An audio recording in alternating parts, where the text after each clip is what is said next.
मित्रों,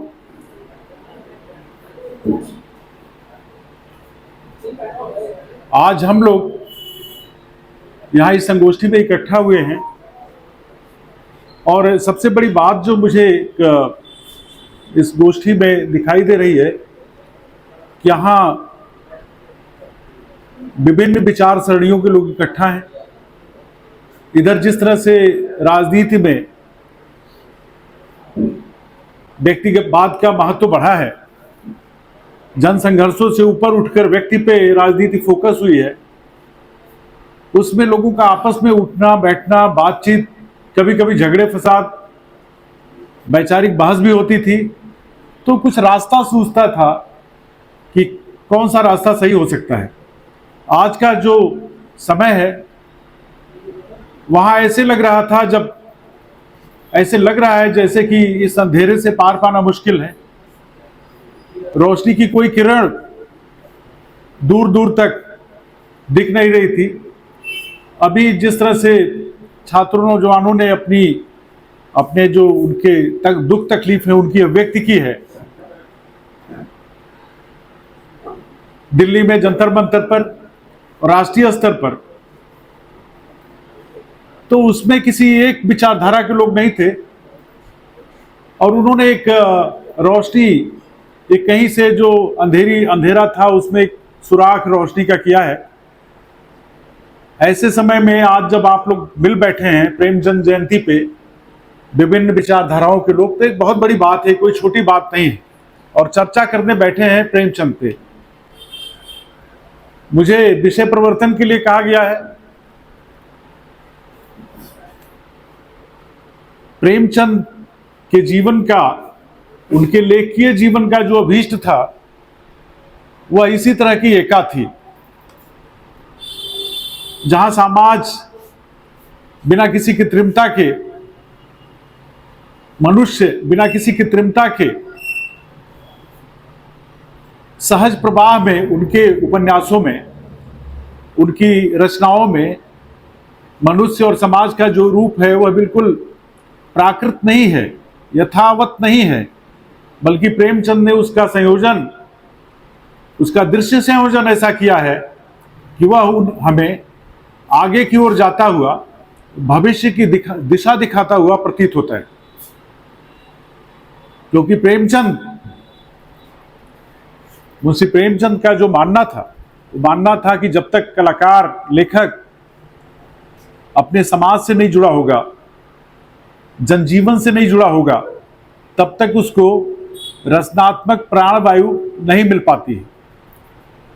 और 1936 में प्रगतिशील लेखक संघ की स्थापना के समय उन्होंने जो लखनऊ में सभापति के आसन से व्याख्यान दिया था,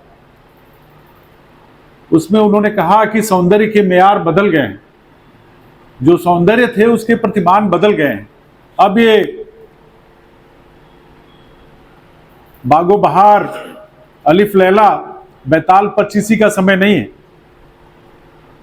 अब किसी काल्पनिक लोक में जाने की बजाय जो हमारे समाज का यथार्थ है, हमारे समाज का जो जीवन है, उसके जो उतार चढ़ाव हैं, जो उसके भीतर चलने वाले सतत संघर्ष हैं, उन संघर्षों का चित्रण जिस साहित्य में होगा वही जनता का साहित्य होगा और वही भविष्य का साहित्य होगा।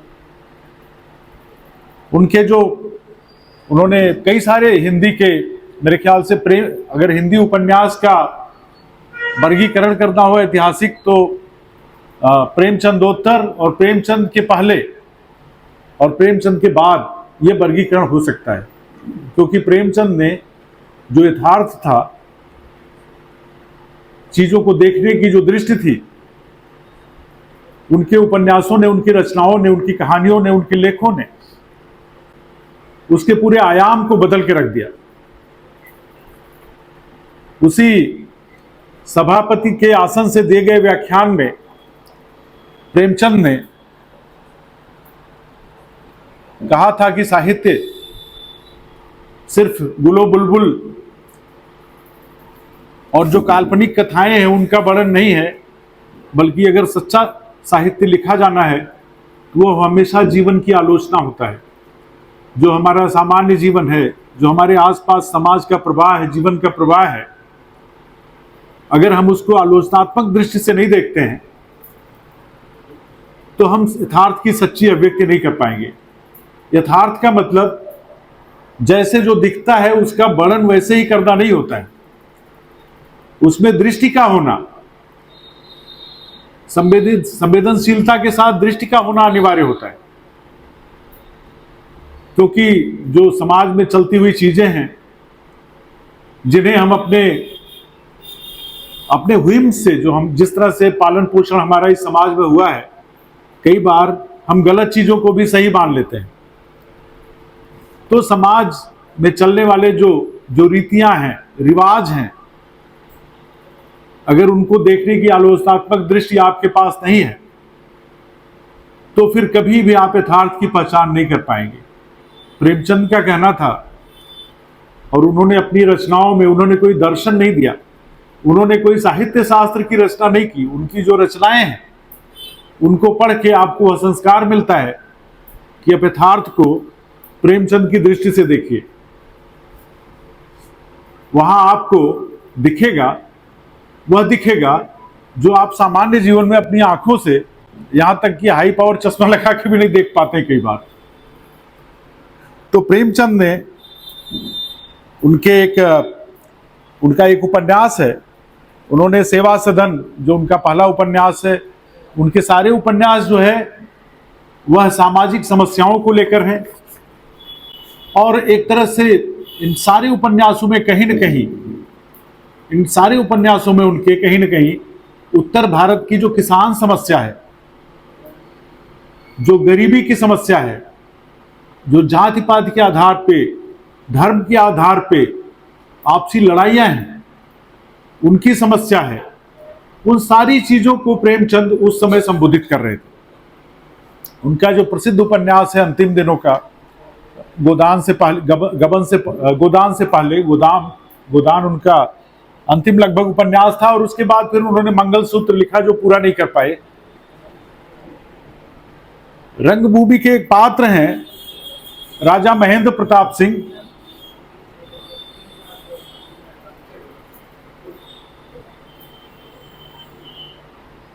वो जो है राजा हैं, सामंत हैं, जमींदार हैं, तो उनके जो लठैत हैं वो वसूली का काम करते हैं, लगान की वसूली का काम करते हैं। सूरदास एक हैं जो किसान हैं, मामूली गरीब आदमी हैं। सूरदास जो है बहुत ही कमजोर व्यक्ति हैं, लेकिन उनकी जो जीवनी शक्ति है, जो उनकी जिजीविषा है, जो उनका दृढ़ संकल्प है, बहुत दृढ़ है। तो अड़ जाते हैं कि वो अपनी जगह नहीं खाली करेंगे, क्योंकि उस गांव की जमीन खाली करा के महेंद्र प्रताप सिंह जान सेवक करके एक उद्योगपति है, उनको देना चाहते हैं, जो आप फैक्ट्री लगाने की बात कर रहे हैं। ये प्रेमचंद कब लिख रहे थे? 1920-30 के बीच में, 20 से 30 के बीच में।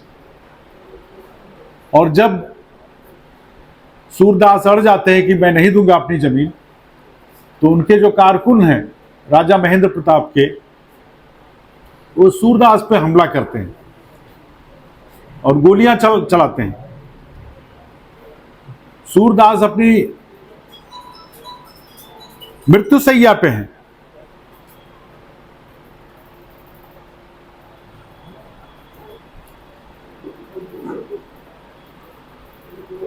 वो एक मिठुआ नाम का लड़का है जिससे उनकी बातचीत होती है।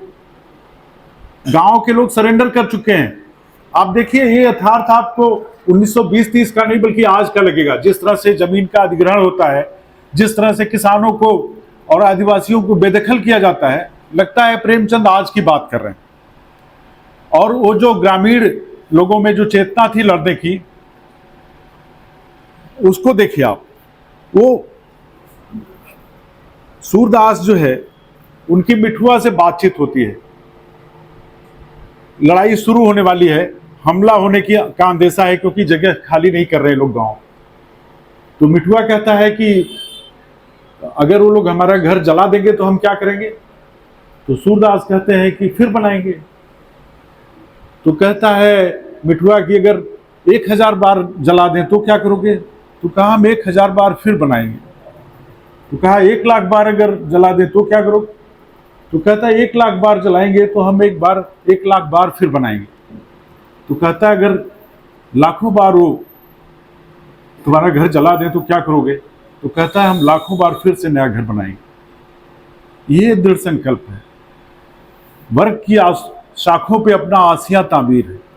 जो लोग, जिनकी कोई यत्ता नहीं है समाज में, आर्थिक और सामाजिक, जिनके पास जमीन का 1 इंच टुकड़ा नहीं है, धरती धन ना अपनी, जगदीश चंद्र का उपन्यास है, प्रेमचंद की परंपरा के उपन्यासकार, ठाकुर भी कुआं भी ठाकुर का, खेत भी ठाकुर का, घर भी ठाकुर का, सब कुछ ठाकुर का। किस देश का नागरिक है? किस देश का नागरिक है सूरदास? या सूरदास जैसे समाज में तमाम जो लोग हैं, इनसे किस राष्ट्रवाद की बात की जा सकती है? जो लोग पूरी तरह से भूमिहीन हैं, जिनके पास अपने घर तक का पैसा हो, किसी की जमीन में बसे हुए हैं, जब चाहे जमींदार उन्हें उजाड़ सकता है, वो ठाकुर के कुएं से पानी पीते हैं। उनका कौन सा राष्ट्र है? किस देश के नागरिक है वो? तो ये सूरदास का दृढ़ संकल्प है। वो झुकता नहीं है, मार दिया जाता है। जमींदार महेंद्र प्रताप सिंह के कारकुन उनकी हत्या कर देते हैं। और दूसरी तरफ देखिए, महेंद्र प्रताप सिंह जी जो है राजा हैं, जिनके कारकुन लगान की वसूली करते हैं और बेरहमी से किसानों के ऊपर अत्याचार करते हैं। और राजा महेंद्र प्रताप सिंह अपने बारे में क्या कहते हैं, इसे अगर आप लोग सुनेंगे तो बहुत आपको मजा आएगा। राजा महेंद्र प्रताप सिंह कहते हैं, यूं तो मैं स्वयं जनवादी हूं, यूं तो मैं स्वयं जनवादी हूं और उस नीति का हृदय से समर्थन करता हूं, पर जनवाद के नाम पर जो अशांति फैली हुई है उसका मैं घोर विरोधी हूं। ऐसे जनवाद से धनवाद एक बात सभी अच्छे हैं। तो राजा महेंद्र प्रताप सिंह भी जनवादी हैं, और जो किसानों के लिए संघर्ष करने वाले नेता हैं वो भी जनवादी हैं। आप देखिए आजादी के बाद किस तरह से जो सत्ता का हस्तांतरण हो रहा था, जिसे बाद में किसी विद्वान ने लिखा कि भाई काले अंग्रेज चले गए, गोरे अंग्रेज चले गए, काले अंग्रेज उनकी जगह आ गए। तो ये जो बिचौलिया वर्ग आ रहा था, इजारेदार पूंजी थी, जमींदार प्रेमचंद, डॉक्टर रामविलास शर्मा लिखते हैं कि किसान तो दोहरे तिहरे चक्र में पिस रहा था, क्योंकि जमींदार था, उसके ऊपर लाट साहब थे और जमींदार के कारकुन थे। 1920 से 30 का जो जमाना है, ये आर्थिक मंदी का जमाना है। जब फर्स्ट वर्ल्ड वॉर के बाद, पहले विश्व युद्ध के बाद आर्थिक मंदी थी पूरी दुनिया में, और उस आर्थिक मंदी से का प्रभाव पूरे दुनिया के साथ भारत पर भी पड़ा था। जिंसों के मूल्य बहुत कम हो गए थे, जिसका 10 रुपए मिलता था उसका 1 रुपए भी महंगा लगता था। और उसके बाद किसानों के ऊपर लगान, इसका प्रभाव जमींदारों पे भी पड़ा, राजाओं पे भी पड़ा, लाट साहब पे भी पड़ा। लाट साहब तो लड़ भी रहे थे फर्स्ट वर्ल्ड वॉर में, तो उन्होंने लगान बढ़ा दी। और मुंशी प्रेमचंद लिखते हैं रंगभूमि में, ऐसा हुआ कि जो किसानों की कुल लागत का मूल्य था, लगान उससे भी ज्यादा था। और यहां तमाम कार्यकर्ता कम्युनिस्ट पार्टियों के बैठे हुए हैं और राजनीतिक दलों के लोग भी हैं।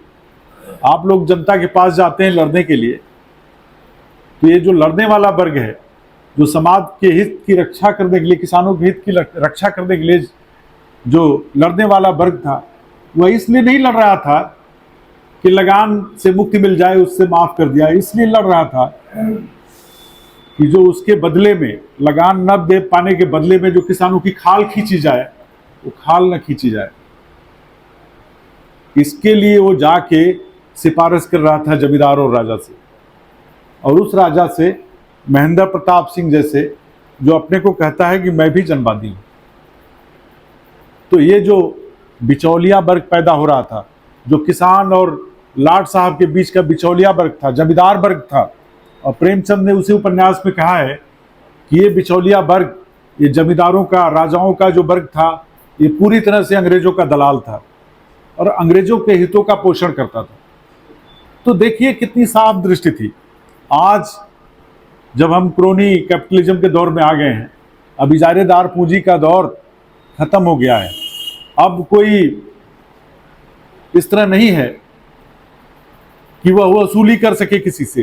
तो अब क्रोनी कैपिटलिज्म का दौर है। क्रोनी कैपिटलिज्म माने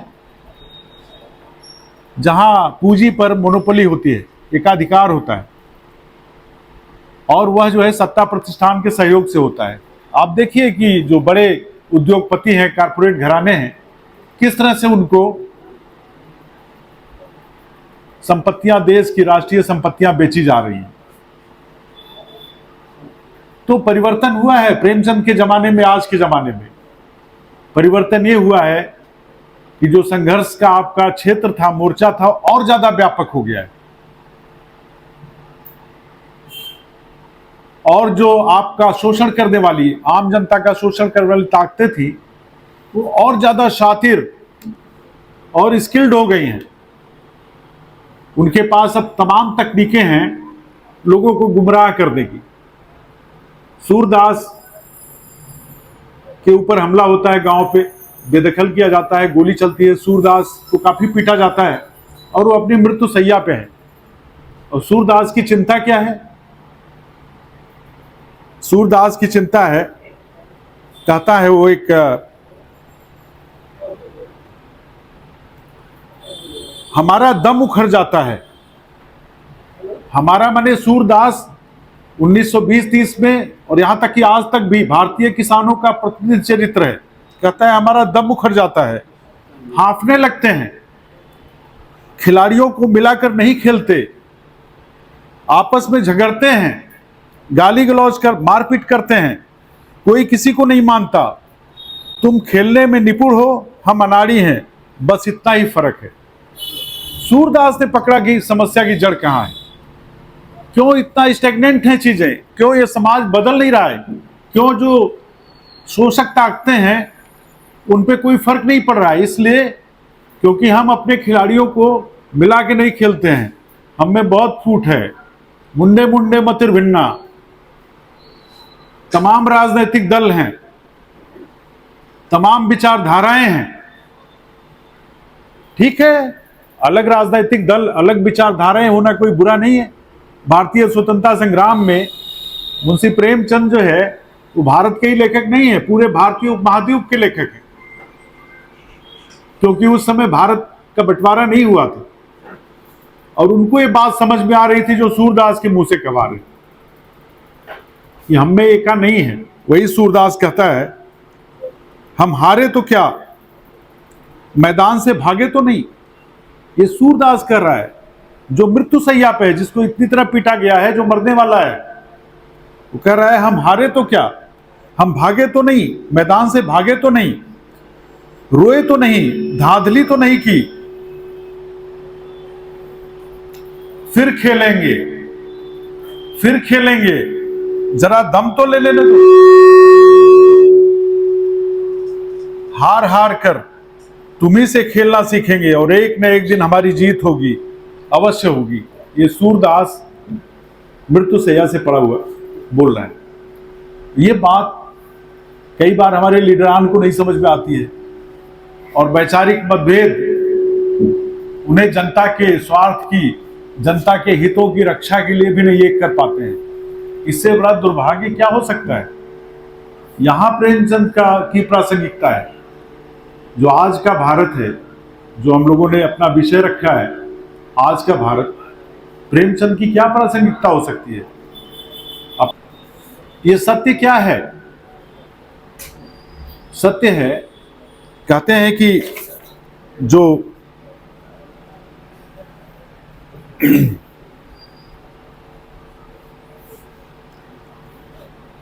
जो भी समाज में उनका एक वक्तव्य है, यह वक्तव्य है साहित्य का उद्देश्य, जो उनका भाषण था प्रगतिशील लेखक संघ के मंच से दिया हुआ। ऐसा कोई मनुष्य नहीं जिसमें सौंदर्य की अनुभूति ना हो, चाहे अमीर हो चाहे गरीब हो, चाहे किसान हो चाहे मजदूर हो, और चाहे कोई बड़ा आदमी हो। ऐसा कोई भी मनुष्य नहीं जिसमें सौंदर्य की अभिव्यक्ति ना हो। और ये सौंदर्य क्या है? ये सौंदर्य स्त्री सौंदर्य नहीं है। वो कहते हैं सौंदर्य जो है वह हमारी सारी एक्टिविटीज में है, ठीक है। श्रृंगारिकता जो है, जो इसके पहले हिंदी और उर्दू कविता में थी, वो कहते हैं कि हिंदी उर्दू दोनों एक ही समान धारा है। और ये श्रृंगारिकता का जो काव्य लिखा जा रहा था, स्त्री सौंदर्य का और गुलो बुलबुल का, उतना ही जीवन नहीं है, वह जीवन का एक हिस्सा है। जो गरीब है, जो खेत में काम करता हुआ किसान है, उसका भी सौंदर्य है। इसी को कहते हैं कि सौंदर्य के प्रतिमान बदल गए हैं। कहते हैं ऐसा कोई मनुष्य नहीं, ऐसी कोई गतिविधि नहीं इंसान की जिसमें सौंदर्य न हो। साहित्यकार में यह वृत्ति जितनी जागृत और सक्रिय होती है, उसकी रचना उतनी ही प्रभावमयी होती है। प्रकृति निरीक्षण और अपनी अनुभूति की तीक्ष्णता की बदौलत उसके सौंदर्य बोध में इतनी तीव्रता आ जाती है कि जो कुछ असुंदर है, अभद्र है, मनुष्यता से रहित है, वह उसके लिए असह्य हो जाता है। तो सौंदर्य बोध क्या है? सौंदर्य बोध है मनुष्य का आंतरिक परिष्कार। हम साहित्य क्यों पढ़ते हैं? हम फिल्म क्यों देखते हैं? हम म्यूजिक क्यों सुनते हैं? हम पेंटिंग क्यों देखते हैं? इसलिए कि यह चीजें, जो कलात्मक चीजें हैं, हमारी रुचि का परिष्कार करती हैं। और जब आपकी रुचि का परिष्कार होगा तो आप किसी को भी कहीं भी असुंदर देखोगे, किसी के ऊपर हिंसा देखोगे, किसी स्त्री के ऊपर अत्याचार देखोगे, तो आप उस पर चुप होके नहीं जाओगे, आप उसके लिए लड़ोगे। आप सूरदास लड़ सकता है तो दूसरे लोग क्यों नहीं लड़ सकते हैं? अभी क्या है, एक पस्त हिम्मती का दौर है और ये लग रहा था कि जैसे सारी चीजें अपराजेय हो गई हैं, अब समाज बदल नहीं सकता। लेकिन देखिए, ऐतिहासिक जो प्रकृति होती है, इतिहास की जो गति होती है, उसमें ऐसे ही चीजें आती हैं। खेलना नहीं बंद करना चाहिए, मुंह फुला के बैठ नहीं जाना चाहिए, हार के नहीं बैठना चाहिए। फिर खेलेंगे, फिर खेलेंगे, तुम्हीं से सीखेंगे और तुमको पटकेंगे। यूं ही उलझती रही है हर जुल्म से खल्क, न उनकी हार नहीं है न अपनी जीत नहीं। ये जज्बा होगा तो प्रेमचंद यहां मोटिवेट करते हैं, यहां उनकी प्रासंगिकता है आज के समय में। प्रेमचंद की जो रचनाएं हैं, उनके लेख हैं, उनके उपन्यास हैं, उनके सारे उपन्यासों की एक समस्या किसान समस्या है। और आप जानते हैं कि जिस क्षेत्र में आप हैं, अवध क्षेत्र में, ये किसान आंदोलन का गढ़ रहा है। 1920-21 में यही अयोध्या में 1 लाख किसान इकट्ठा हुए थे, जिसमें बाबा रामचंद्र हथकड़ी बेड़ी में प्रकट हुए थे। और किस तरह जमींदारों ने, ये राजा महेंद्र प्रताप टाइप के जमींदारों ने किस तरह उस किसान आंदोलन को छिन्न भिन्न कर दिया था। तो जितना पीड़ित लोग पीड़ित हैं, तो उनकी पीड़ा को बनाए रखने के लिए जो प्रभु वर्ग है वह भी उतना पीड़ित है, वो नहीं परिवर्तन चाहता है। उसका मतलब है कि आप जाहिल बने रहो, आप आपस में लड़ते रहो, जाति को लेके, धर्म को लेके, और उसका जो स्वार्थ का कोटा है वो पूरा होता रहे। आज जिस तरह समाज में वैमनस्य बढ़ा दिया है इन लोगों ने, जो सत्ताधारी ताकतें हैं, जिस तरह से घृणा का प्रचार हुआ है, जिस तरह से समाज में लोगों का एक दूसरे के ऊपर से विश्वास उठ गया है, ये कोई मामूली बात नहीं है। देश की, राष्ट्रवाद की, राष्ट्रीय नेशनल इंटीग्रेशन की बात करते हैं और एक तरफ व्यक्ति को व्यक्ति से लड़ाते हैं। तो जब तक जो मजलूम है, प्रेमचंद की दृष्टि उन पे है। प्रेमचंद कहीं भी पीड़ित है, दलित है, जाति की समस्या पे बहुत उन्होंने हमला किया और इसके लिए उनको घृणा का प्रचारक कहा गया। तो उन्होंने कहा कि अगर आप, उन्होंने एक निबंध ही लिखा उसके जवाब, प्रेमचंद को घृणा का प्रचारक कह के प्रचारित किया गया कि घृणा का प्रचारक। और ये जो है, उन्होंने निबंध लिखा, जीवन में साहित्य में घृणा का स्थान, और कहा अगर आप बुरी चीज़ों से घृणा नहीं करते हो तो ये दुनिया नर्क में बदल जाएगी। अगर आपको ये सेंस नहीं है क्या अच्छा है क्या बुरा है, क्या उजाला है क्या अंधेरा है, तो ये दुनिया नर्क में बदल जाएगी। आज हम देखते हैं जितना ही समाज प्रबुद्ध हुआ है, लोग पढ़े लिखे हुए हैं, उनमें यह फर्क बढ़ता गया है। कई बार हम इग्नोर कर देते हैं, कई बार हम इग्नोरेंट होते हैं, हमको समझ में नहीं आता क्या अच्छा है क्या बुरा है। और यह जो है स्थिति जो है, जो सत्ता प्रतिष्ठान में बैठे लोग हैं उनके लिए सबसे बेहतर स्थिति है। वो चाहते हैं आप ऐसे बने रहो। और मुझे आज इस गोष्ठी में मैं बहुत बिखरी बिखरी बातें कर रहा हूं क्योंकि थोड़ा सा मैं असहज हूं। मुझे आइडिया नहीं थी कि हमारे कुछ साथी खड़े भी रहेंगे, नहीं तो कहीं प्रेस क्लब वगैरह में किया जाता। लेकिन बहुत मुझे लगता है प्रेमचंद को याद करने के लिए अनीश चकबस्त लाइब्रेरी से ज्यादा मौजूद जगह कोई हो नहीं सकती थी। पंडित ब्रजनारायण चकबस्त उर्दू के बहुत बड़े शायर थे और मीर अनीस साहब उर्दू के सबसे बड़े लोहा खां, क्या कहते हैं उसे, मरसिया खां, मरसिया लिखने वाले सबसे बड़े मरसियाकार हैं मीर अनीस साहब। तो ये आप जिस गंगा जमुनी तहजीब की बात लोग मुंह पे कहते हैं उसका एक जीवन प्रतीक है। और फैजाबाद जैसे शहर में जिसे सांप्रदायिक प्रयोग का, सांप्रदायिक विद्वेष के को फैलाने के प्रयोग की प्रयोगशाला बना दी गई, तो एक बहुत मौजूद जगह है ये। और मुझे लगता है बहुत लंबी गोष्ठी है, बहुत लोग वक्ता हैं, तो मेरी कोशिश रही है कि मैं प्रेमचंद पे ही समेट के रखूं। मेरे पास अभी बहुत बातें हैं, मैं कुछ नोट करके भी लाया था, लेकिन मुझे लगता है मुझे उसका लालच नहीं करना चाहिए। फिर कभी हम लोग बैठेंगे, अगर यही उत्साह रहा आप लोगों का तो लगातार गोष्ठियां होंगी बड़े तरीके से, हम लोग फिर बैठेंगे। आप लोगों का बहुत बहुत धन्यवाद।